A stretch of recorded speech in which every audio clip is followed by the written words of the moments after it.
안녕하세요, 트래블튜브. 오늘은 러시아와 한국 움직임에 일본이 크게 긴장하는 이유라는 주제로 여기보겠습니다.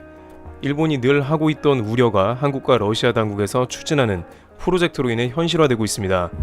일본은 과거 러시아와의 경제협력을 추진해 왔는데 늘 여러가지 이슈로 좌절되어 왔습니다. 당장 경제를 살려야 하는 러시아에서도 경제 대국이라는 일본과의 협력하기를 원했지만 번번이 막혔습니다. 미국과의 안보적인 이유와 쿠릴 열도 등의 영토 분쟁이 일본과의 협력을 가로막는 이유가 되고 있었다고 합니다. 그런데 24일 한국의 기획재정부는 러시아 모스크바에서 경제과학기술공동위원회를 열고 경제협력 방안을 논의했습니다. 이곳에서 한국과 러시아가 내년에 서비스 투자 자유무역협정 FTA 타결을 추진하기로 했습니다. 또한 추후 여건이 된다면 초국경지역, 전력, 가스, 철도 분야에서 남북러 삼각협력이 신속히 이행될 수 있도록 네트워크를 구축하고 3개국 간 공동 연구도 추진합니다. 러시아의 천연가스는 일본이 사할린을 통해 일본으로 가스관이 들어오는 프로젝트를 장기간 추진해 왔는데 한국이 만약 러시아와 협력을 시작한다면 러시아는 한국에 집중하면 됩니다. 또한 사할린에서 도쿄까지 1500km에 이르는 러시아 가스관을 미국이 순순히 허락하기는 어렵습니다.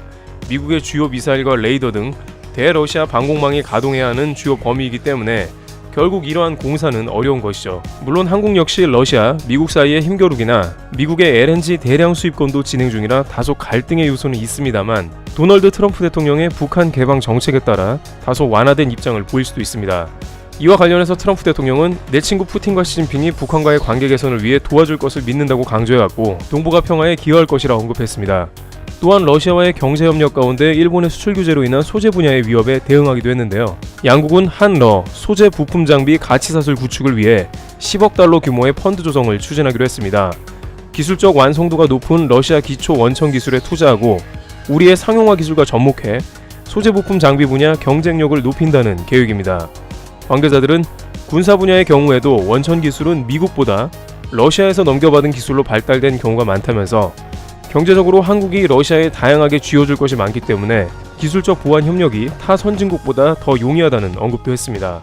이렇게 되면 일본에서 경제협력을 통해 러시아와 쿠릴 열도 협상을 진행하려고 했던 부분이 더욱 멀어진다는 의견도 제기됩니다.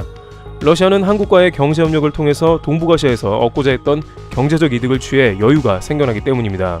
북한에 관해서도 한국이 직접 상대하기 껄끄러운 부분을 러시아를 통해 제의하면서 진행해 한층 나은 성과가 기대됩니다. 북한은 수차례 러시아를 통해 경제적 협력을 원했는데 그때마다 러시아는 한국을 통해 협력하지 않으면 어렵다고 해왔습니다. 따라서 이번 기회가 한북러 3국의 협력의 시발점이 되는 게 아니냐는 전망도 제기되고 있습니다.